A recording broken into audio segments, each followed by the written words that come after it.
प्राचीन समय में सूरपुर नामक एक गांव था। अनन्या नामक एक भक्त रहती थी। वह भगवान सूर्य की पूजा किया करती थी। उसकी अटूट भक्ति से सभी गांव वाले बहुत प्रभावित थे। अनन्या का पति अर्जुन एक मछुआरा था। वह बहुत दिन पहले समुद्र में मछली पकड़ने गया था। वह वहां एक तूफान में फंसकर डूब गया। अनन्या बहुत उदास रहने लगी थी। उसके जीवन में केवल भक्ति ही बची थी, लेकिन उसे उम्मीद थी कि एक दिन अवश्य ही अर्जुन वापस आएंगे। इसी बीच छठ पूजा का पर्व आने वाला था। सभी गांव के निवासी धूमधाम से छठ का पर्व मनाने की तैयारी कर रहे थे। पूरा गांव उत्सव से भरा हुआ था, लेकिन अनन्या बहुत उदास थी। उसने पूजा की सारी तैयारी कर ली थी। अनन्या पूरे विधि विधान के साथ अपने घर का शुद्धिकरण किया और छठ पूजा के लिए गंगा किनारे पहुंच गई। अनन्या ने पूजा शुरू की, एक आत्मविश्वास के साथ उसके उसे फल मिल जाएगा। संध्या के समय वह पानी में खड़े होकर छठ पूजा के गीत गाने लगी। इसी तरह समय व्यतीत होता रहा। सुबह जब अनन्या अपना व्रत पूर्ण कर सूर्य को अर्घ्य देने जा रही थी, तभी उसे गंगा नदी से एक धुंधली सी नाव की छवि दिखाई दी। जैसे जैसे वह नाव उसके समीप आ जा रही थी, उसने देखा कि उसमें अर्जुन खड़ा था। अर्जुन को देखकर अनन्या की खुशी का ठिकाना ही ना रहा। वह अर्जुन को देखकर रोने लगी। उस समय गंगा के किनारे पूरे गांव के निवासी उत्साह से भर गए। अनन्या ने अर्जुन के साथ पूजा कर छठ मैया का आशीर्वाद लिया। इस तरह अनन्या की अटूट भक्ति से प्रसन्न होकर छठ मैया ने उसके पति के प्राण उसको वापस दे दिए। हे छठ माता, जैसे आपने उस अनन्या को उसके पति के प्राण दिए हैं, वैसे ही सबके प्राणों की रक्षा करना। प्रेम से बोलिए छठ माता की जय। छठ माता की अगली कहानी के अनुसार, बहुत समय पहले की बात है।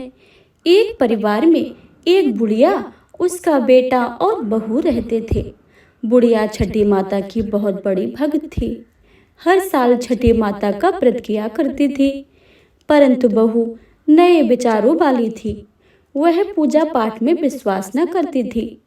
एक बार जब बुढ़िया अम्मा छठी मैया की पूजा करने की तैयारी कर रही थी, बुढ़िया मैया का बेटा आम की लकड़ी तोड़कर ला रहा था।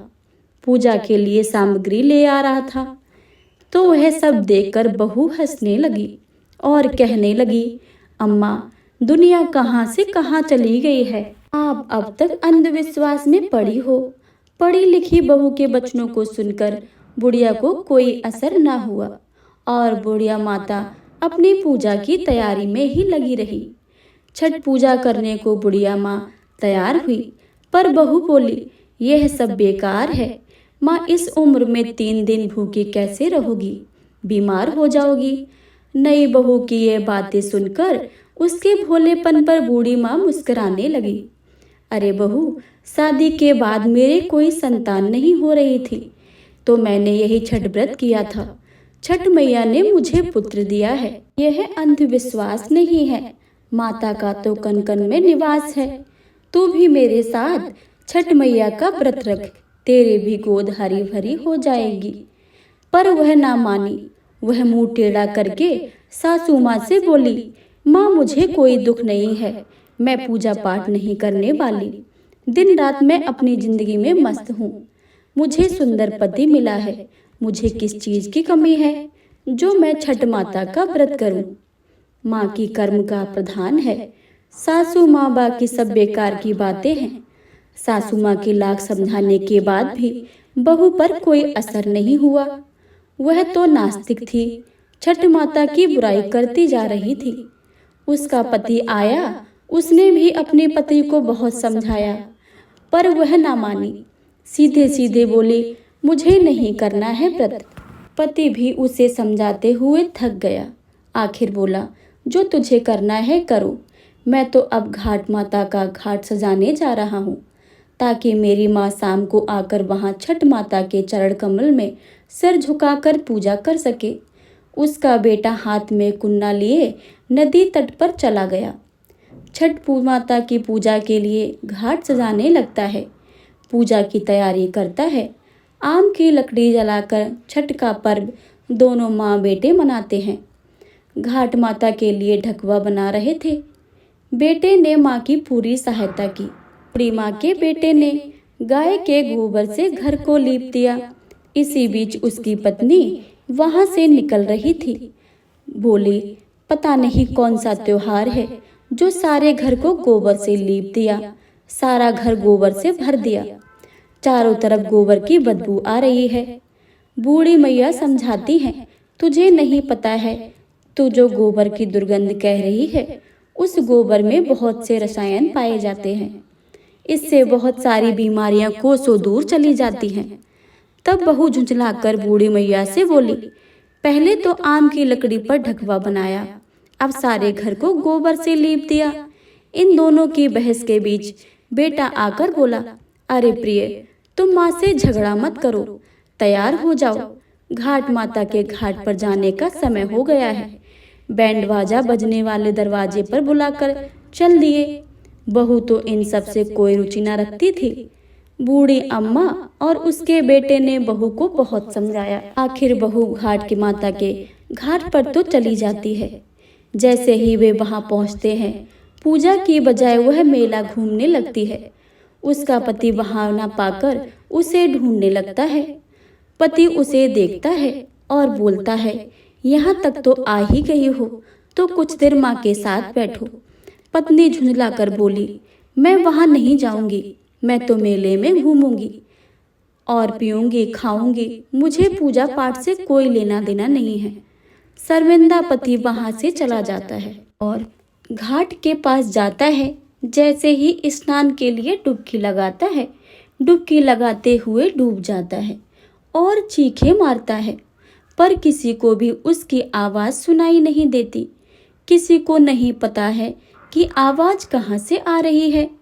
जैसे बूढ़ी अम्मा को पता लगता है कि उसका बेटा पानी में डूब गया, वह छठ माता से बोली, माँ, मैं भी एक माँ हूँ और तू भी एक माँ है। कैसी माँ है जो एक माँ का उसका बेटा छीन ले रही है? जब मैं शादी होके आई थी तब से मैं तेरी पूजा करती आ रही हूँ। बोलो माँ, मेरी भक्ति में क्या कमी रह गई है? मैं तो छठ घाट के लिए तेरी पूजा करने आई थी, तूने तो मेरी दुनिया ही उजाड़ दी। जाने अनजाने में मुझसे अगर कोई भूल हुई है तो उसकी सजा मेरे बेटे को मत दे। यह तेरी बूढ़ी माई भक्त इस नदी में कूदकर अपने प्राण दे देगी। मेले में आए सभी लोगों के लिए छठ घाट पर ना जाएं, ऐसी घोषणा होने लगी और वहां कहा जा रहा था कि एक व्यक्ति पानी में डूब गया है। पानी में आगे बढ़ने पर खतरा होने की संभावना है। तब बहू बोली, मैंने तो पहले ही कहा था कि अंधविश्वास में ना पड़ो। आज मेरे पति मुझे छोड़ गया है और वह सासू माँ को बुरा भला बोलती है, फिर छठ माता को कोसने लगती है। सब लोगों को बहुत बुरा लगता है। मन ही मन छठ मैया को पुकारते हैं, हे माँ, इस बूढ़ी माँ की पुकार सुनो।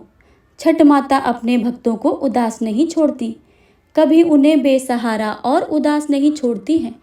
जैसे ही बूढ़ी माँ पानी में कूदने लगी, नदी से लहर उठती हुई दिखती है और लहर किनारे की तरफ आती है और बूढ़ी माई का बेटा उस लहर के साथ बाहर निकल आता है। उसकी आंखों में खुशी के आंसू आ जाते हैं। बूढ़ी माँ खुशी से जोर जोर से रोने लगती है। वहाँ भी खुश हो जाती है, खुशी में आंसू रोक ना पाती है। तभी आकाशवाणी हुई। उस आकाशवाणी में छठ माता ने बूढ़ी मैया की बहू से कहा, मैं अपने बच्चों को अहित नहीं करती हूँ। मैंने तुम्हारी आंखों में अज्ञानता का पर्दा हटाने के लिए तुम्हारे पति को पानी में डुबाया था। पुत्री, मैं सदैव अपने भक्तों की रक्षा करती हूँ। इस कलयुग में जो मेरी पूजा करता है उसकी मैं सभी मनोकामनाएं पूरी करती हूँ। इतना कहकर छठ मैया अंतर ध्यान हो गईं। घाट पर मौजूद सभी लोगों ने छठ माता के नाम के जय जयकार लगाए।